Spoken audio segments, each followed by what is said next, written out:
Good evening student. आज आप लोगों को ब्लड से रिलेटेड इम्पोर्टेंट क्वेश्चन कराएंगे जो सभी परीक्षाओं के लिए इम्पोर्टेंट हैं।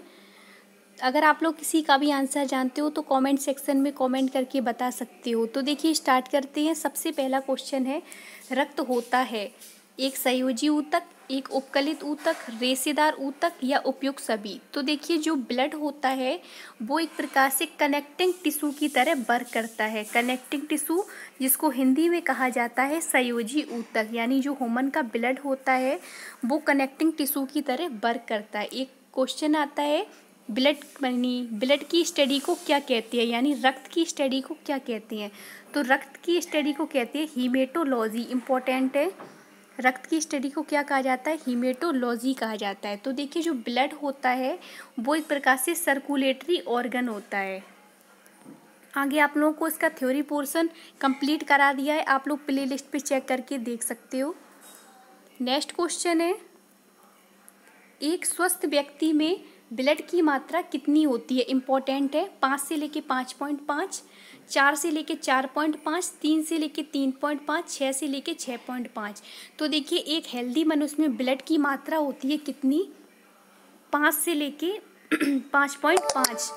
काफ़ी बार 5 से लेके 6 लीटर भी देते हैं, मोस्टली होती है 5 से लेके 5.5। ये मेल में होती है और फीमेल में होती है 4 से लेके 4.5 तक या 5 लीटर। नेक्स्ट है, देखिए मानव शरीर का जो ब्लड होता है उसका पीएच मान कितना होता है, यानी ह्यूमन ब्लड का पीएच मान कितना होता है, 7.2। नेक्स्ट ऑप्शन है 7.8, 6.6, 7.4। तो देखिए मनुष्य का जो ब्लड होता है उसका पीएच मान 7.4 होता है। इसका नेचर वाइज कैसा होता है, ये नेचर वाइज होता है बेसिक, यानी क्षारीय होता है। क्षारीय क्यों होता है, क्योंकि इसका पीएच मान 7 से अधिक होता है, यदि 7 से कम होता तो एसिडिक होता। नेक्स्ट है, ब्लड का प्योरिफिकेशन कौन करता है। इंपॉर्टेंट क्वेश्चन है, ये पूछते हैं, बता भी चुके हैं। तो पहला ऑप्शन है फेफड़े यानी लंग्स, लिवर, किडनी या ये सभी। तो देखिए इसका ऑप्शन हो जाएगा ये सभी करते हैं ब्लड का प्योरिफिकेशन। इससे क्वेश्चन आता है लंग की यूनिट को क्या कहते हैं, यानी लंग की जो सेलें होती हैं जो प्योरिफिकेशन की प्रोसेस करती हैं उनको कहते हैं एल्वुलाई। इंपॉर्टेंट है, बता चुके हैं। एल्वुलाई की जो यानी लंग्स की जो सेलें होती हैं एल्वुलाई, ये ब्लड का प्योरिफिकेशन करती हैं।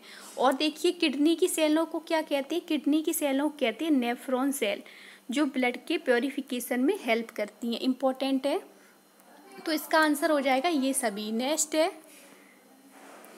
मानव शरीर में ब्लड के शुद्धिकरण की प्रोसेस क्या क्या कहलाती है, यानी ब्लड की प्योरिफिकेशन की प्रोसेस को क्या कहते हैं, डायलिसिस, हीमोलिसिस, ऑस्मोसिस, पैरालिसिस। तो इसका ऑप्शन ए हो जाएगा सही, डायलिसिस। डायलिसिस की प्रोसेस कौन करता है, लंग्स भी करती हैं और किडनियाँ भी करती हैं, यानी ब्लड की प्योरिफिकेशन की प्रोसेस क्या कहलाती है, डायलिसिस कहलाती है। नेक्स्ट देखिए छठवां क्वेश्चन, ह्यूमन ब्लड में कोलेस्ट्रॉल का स्तर कितना होता है। तो देखिए कोलेस्ट्रॉल का स्तर कितना होता है, 80 से 120, 120 से 140, 140 से 180 और 180 से 200। तो देखिए कितना होता है, 180 से लेके 200 mg होता है। यदि बॉडी में कोलेस्ट्रॉल की मात्रा बढ़ जाए, यदि कोलेस्ट्रॉल की मात्रा कैसी हो जाए, बढ़ जाए, तो क्या हो जाता है, ह्यूमन को हार्ट अटैक आ जाता है। हार्ट अटैक जिसको हिंदी में कहा जाता है दिल का दौरा, मतलब कैसे पड़ता है, इस तरीके से ब्लड वेसल्स पाई जाती हैं। ज़्यादा ऑयली पदार्थ खाने से यहाँ पर कोलेस्ट्रॉल की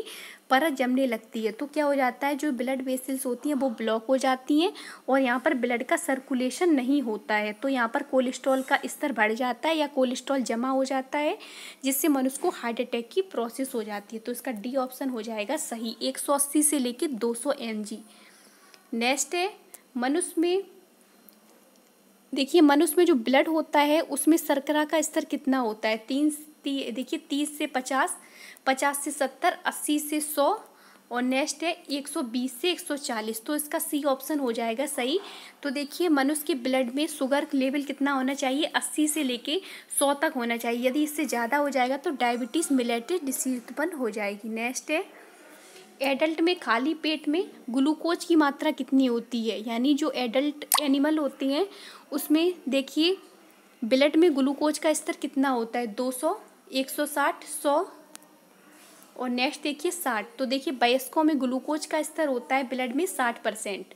कितना होता है? 60 होता है। ग्लूकोज का फॉर्मूला होता है C6H12O6।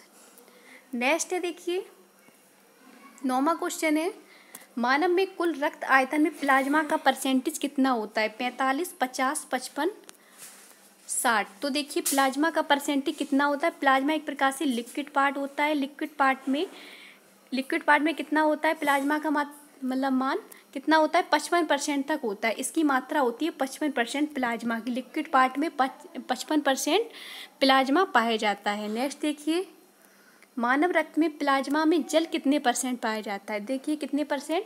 60 से 64, 70 से 75, 80 से 82, नेक्स्ट 90 से 92। कितना होता है? 90 से 92 होता है। कितना मतलब प्लाज्मा में जल की परसेंटेज कितनी होती है? जल की परसेंटेज होती है H2O की 90%। और प्लाज्मा में कितनी थी? प्लाज्मा था 55%। नेक्स्ट देखिए वयस्क पुरुष में RBC की संख्या कितनी होती है? 5.5 मिलियन, 5 मिलियन, 4.5 मिलियन और नेक्स्ट है देखिए D 4 मिलियन। तो देखिए कितनी होती है? 5 मिलियन होती है। तो देखिए एडल्ट जो एनिमल होते हैं उनमें RBC की संख्या 5.0 मिलियन होती है, यानी 5 मिलियन होती है। RBC की देखिए फुल फॉर्म काफ़ी बार पूछते हैं, रेड ब्लड सेल होती है। रेड ब्लड सेल के बारे में बता चुके हैं। रेड ब्लड सेल को क्या क्या कहते हैं? इरिथ्रोसाइट सेलें भी कहते हैं। इंपॉर्टेंट है, ये बहुत पूछते हैं। इरिथ्रोसाइट सेलें किसे कहते हैं? तो RBC को कहते हैं। RBC का जीवन काल भी पूछते हैं, 120 दिन का होता है। और RBC की मेल में संख्या कितनी होती है? 4.5 से लेके 5.0 होती है। फीमेल में कितनी होती है? 4 से लेके 4.5 तक होती है। तो इसका B ऑप्शन हो जाएगा सही। कौन सा ऑप्शन हो जाएगा सही? B option. नेक्स्ट देखिए आगे बढ़ते हैं। एक किशोरावस्था में मनुष्य का रक्तचाप दाब कितना होता है? ब्लड प्रेशर बताना है, BP। तो BP देखिए कितना होता है? 120 से 90/90, 120/80 mmHg, 140/90, 140/100 mmHg। तो देखिए कितनी होती है? 120 से लेके 80, यानी 120/80 mmHg ब्लड प्रेशर होना चाहिए। और देखिए रुधिर दाब को किससे मापते हैं? स्फग्नोमैनोमीटर के थ्रू ब्लड प्रेशर को नापा जाता है। इंपॉर्टेंट क्वेश्चन है, बहुत बार ये पूछते हैं। नेक्स्ट देखिए मनुष्य में रक्तचाप समानता कितना होता है? रक्तचाप कितना होता है? 120/80, 120/80 mmHg होता है। नेक्स्ट देखिए क्वेश्चन, एक हल्के पीले रंग का गाढ़ा रक्त के आयतन का 55% भाग बनाता है। यानी ये पूछ रहा है क्वेश्चन कि ऐसा कौन सा मतलब पदार्थ होता है जिसका कलर येलो कलर का होता है और उसकी ब्लड में मात्रा 55% होती है। आगे आप लोगों को बता चुकी है 55% मात्रा किसकी होती है? प्लाज्मा में, प्लाज्मा की होती है। प्लाज्मा एक प्रकार से लिक्विड पार्ट होता है ब्लड का। तो देखिए पहला ऑप्शन है प्राद्रव, दूसरा है संगठित संरचना, तीसरा है ब्लड ग्रुप या रक्त समूह और चौथा ऑप्शन है रक्त स्कंदन या ब्लड क्लॉटिंग। तो इसका देखिए A ऑप्शन हो जाएगा सही, प्राद्रव, जिसको हिंदी इंग्लिश में कहते हैं प्लाज्मा। इंपॉर्टेंट है। तो प्लाज्मा एक प्रकार से 55% भाग होता है ब्लड का और ये एक प्रकार से येलो कलर का गाढ़ा कोलाइडी पदार्थ होता है। नेक्स्ट देखिए लाल रक्त कणिकाओं का औसत जीवन काल कितना होता है? बता चुके हैं आप लोगों को कितना होता है? 100 से 200, 100 से 120, 160 से लेके 180 और 150 से लेके 200 दिन। तो देखिए कितना होता है? बता चुके हैं कितना होता है? 100 से लेके 120 दिन का होता है। मोस्टली होता है 120 दिन का। और काफ़ी बार देखिए WBC का भी पूछ लेते हैं। WBC का होता है 3 से 4 दिन का। नेक्स्ट है लाल रुधिर कणिकाएं RBC किससे मिलकर बनी हुई होती हैं? तो देखिए RBC की फुल फॉर्म ही होती है रेड ब्लड सेल। किससे मिलकर बनी है? ये लाल रुधिर कणिकाएं होती हैं, ये रेड ब्लड सेल। तो इनका निर्माण कहाँ होता है? इनका फॉर्मेशन होता है बोन मैरो में, लाल अस्थि मज्जा में। काफ़ी बार पूछते हैं इनका फॉर्मेशन कहाँ होता है?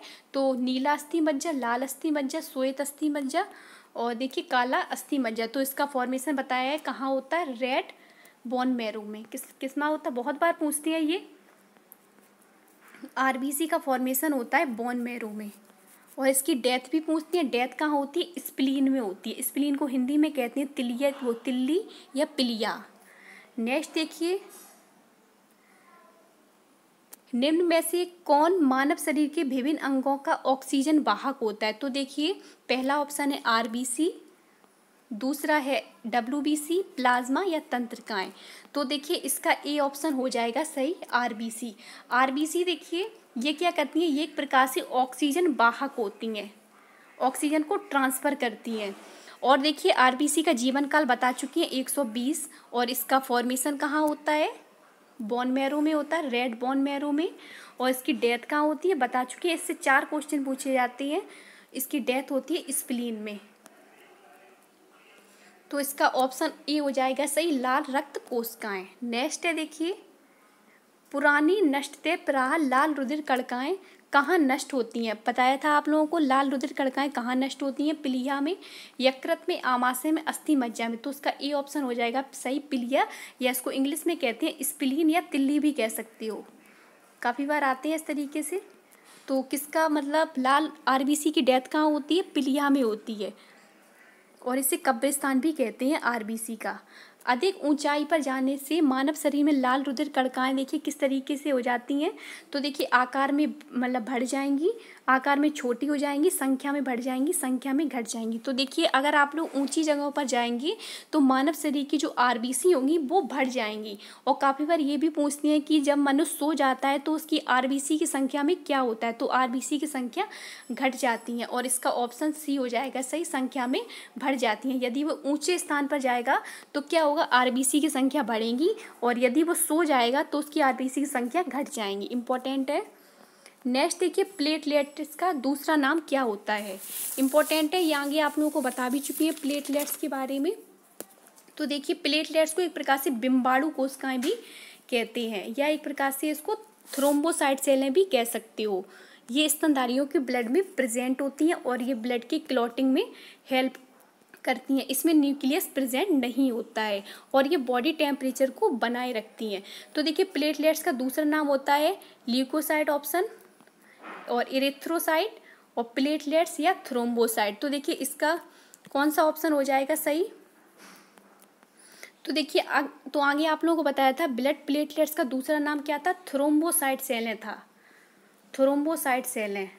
इनको एक प्रकार से बिम्बाणु कोशिकाएं भी कहती हैं। ये ब्लड क्लॉटिंग में हेल्प करती हैं, और ये टॉक्सिन हार्मोन को एक स्थान से दूसरे स्थान तक ले जाने में हेल्प करती हैं, और एक प्रकार से बॉडी टेम्परेचर को बनाए रखती हैं। तो देखिए इसका कौन सा ऑप्शन हो जाएगा सही, थ्रोम्बोसाइट सेलें। इंपॉर्टेंट है।